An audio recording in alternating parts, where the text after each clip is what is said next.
We're at Arlington Raceway and the V8 stock cars are on tonight. Now there's not too many drivers who do V8s as well as something else. One that does, and very successfully too, is Dave Miles Jr. of the well-known Safari Engineering Racing team. Dave, you really got into V8s very quickly and almost immediately on the pace. Is there much you can take from super stocks when you race these things? They're pretty much exactly the same, just they're a lot heavier. So you just got to think about that when you're going into bends, that's all. Yeah, so the inertia takes over and all that horsepower from a Chevy 5.7 V8. I mean, they're not terribly heavy cars anyway, so I guess the balance is much the same, is it not? They're pretty much exactly the same as in setup. They're about twice the weight of a super stock, so you've got to think about that going around the bends, obviously. Yeah, and talking of the super stocks, you've got a new car out now and it looks almost exactly like the last one. I guess that's because it is. Yeah, it's pretty much exactly identical, but apart from the rear suspensions, and last time out it switched, it did really well, so I've just got to improve it a little bit and try and take it further. Yeah, Speed Weekend was pretty much the car's main debut. You're looking forward to the Super Stocks World Championship next month? Oh, definitely. Can't wait. How do you rate your chances in that? Medium to fair. Do you know what I mean? Last time I got took out pretty early, but it's all down to pot luck, really. Yeah, there is an element of luck with all these championship races. You see guys who should probably finish in the top 5 who finish up in the wall, but you've got a pretty good record of managing to escape too much of that. We have seen an odd lively moment, haven't we? I was going to say, the first few World Finals I did pretty well, but the last probably 3 or 4 I've not finished, unfortunately, but we'll see this year. Luck can change. Yeah. The family's still very much involved with racing. I mean, you sponsor a terrific series for the Super Stocks, and I guess you're 100% racing people. Is there any other topic of conversation around the Miles household? Not really. It's just down to who's going to beat who. That's all it is. Yeah, well, racing against your dad, now that is a bit of a challenge, but who is actually quicker? I think I am, but don't tell him. Right, we'll not let that get out, shall we?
period of association with the British Army. And every now and then we get a racing soldier, and we've got one with us now. It's Michael Moore, who drives in the V8 Stockcars, and he's a corporal in the infantry. Michael, how did you get started in racing? I did have a motorbike. I sold that, and the wife was like, "What are you going to do to fix your adrenaline rush?" One Sunday we went to Aldershot, and I see the rookie rods, and they said that was a cheap formula to get you off the stands and get started, and that's how I started. Had that for 2 meetings, sold that, then bought a super stock, had that 4 meetings, and then bought the V8.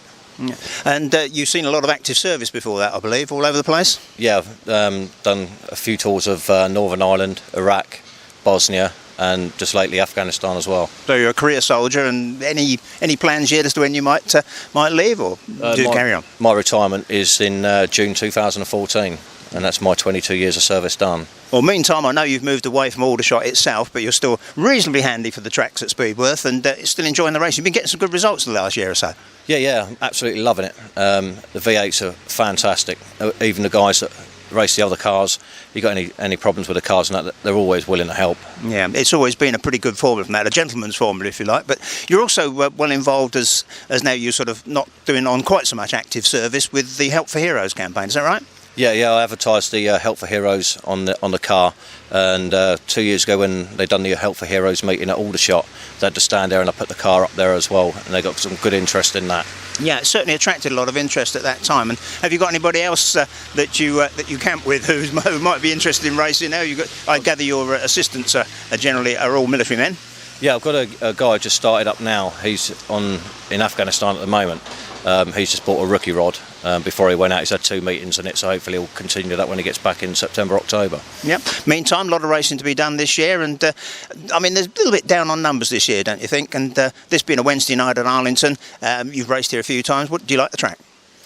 It's not one of my favourites. Aldershot, Yarmouth I like. This one I just can't seem to get it right. But I'll just try and keep following the guys in front, trying to take their lines. That's the way to do it, and hopefully we might see him with a checkered flag tonight. So Michael Moore, thank you very much indeed. Thank you.